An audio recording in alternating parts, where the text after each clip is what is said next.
পূর্বাচলের ৩০০ fit সড়কে private কারের চাপায় বাংলাদেশ প্রকৌশল বিশ্ববিদ্যালয় বুয়েট শিক্ষার্থী মোহতাসিম মাসুদ নিহতের ঘটনার ৩ জনকে আটক করেছে পুলিশ। তাদের ডোপ টেস্টের পর আদালতে পাঠানো হয়েছে।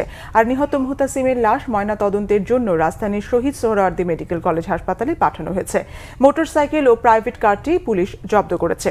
এদিকে শিক্ষার্থী মোহতাসিম মাসুদ নিহতের ঘটনার বিচার দাবি জানিয়ে বিক্ষোভ করেছে বুয়েট শিক্ষার্থীরা। এসএম ফয়জের রিপোর্টে বিস্তারিত।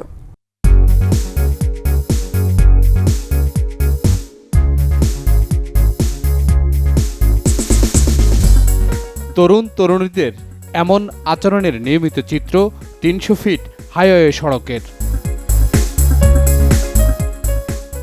রাত যতই বাড়ে এক শ্রেণী তরুণ তরুণীর উন্মাদনা বাড়ে এলাকাটিতে। তরুণ তরুণীদের মদ্যপানের পাশাপাশি চলে নানা অপকর্ম,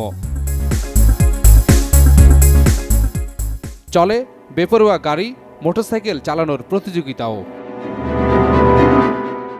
সম্প্রতি পূর্বাচলে ঘুরতে গিয়ে লাশ হয়ে ফেরেন সুজানা নামে এক শিক্ষার্থী।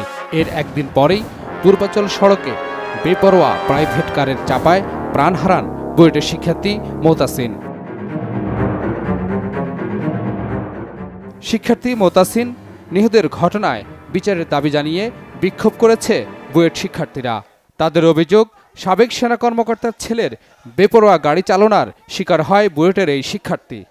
আমরা সুস্পষ্ট প্রমাণ পেয়েছি যে এই ঘটনায় অভিযুক্ত চালক মদ্যপ অবস্থায় ছিলেন এবং বেপরোয়াভাবে গাড়ি চালাচ্ছিলেন। গাড়ি চালকের ক্ষমতাশালী আত্মীয়রা মামলার মোড় ঘোরানো, এমনকি মামলা যাতে না নেওয়া হয় তার ব্যবস্থা করতে ব্যস্ত।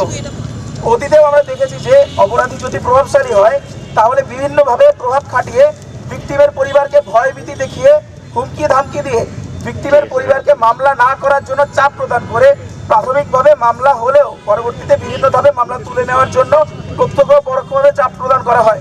এটা আমরা কখনোই হতে দিতে পারি না। নিহত মাসুদের পরিবারকে যথোপযুক্ত ক্ষতিপূরণ প্রদান করতে বিবাদী পক্ষকে বাধ্য করতে হবে। তদন্ত কার্যক্রমে বাধা প্রদানের চেষ্টা করলে তাদের বিরুদ্ধে অভিযোগ সাপেক্ষে আইনানুগ ব্যবস্থা গ্রহণ করতে হবে। ঘটনার সঙ্গে জড়িত ৩ জনকে গ্রেপ্তার করেছে পুলিশ। আমাদের সামনে এসে হয়তোবা তারা একটু স্লো হয় বা চেকপোস্ট দেখলে স্লো হয়, বাট অন্য সময় পুরো সম্পূর্ণ রাস্তায় কিন্তু চেকপোস্টের আওতায় আনা সম্ভব নয়। পয়েন্টে পয়েন্টে আমাদের চেকপোস্ট আছে। এক্ষেত্রে আমরা জনগণকে আহ্বান করব যে আপনারা একটু সচেতন হবেন যে এবং এই রাস্তায় গাড়ি চালানোর ক্ষেত্রে আমরা যেন ট্রাফিক আইন মেনে চলি, নির্ধারিত গতিসীমার উপরে যেন গাড়ি না চালাই। এই সড়কে বেপরোয়া গতিতে চলা মোটরসাইকেল, প্রাইভেট কার ও তরুণ তরুণীদের উচ্ছৃঙ্খলা না কমলে বাড়তেই থাকবে এমন করুণ মৃত্যু। SM Faiz, Bangla Vision, Dhaka.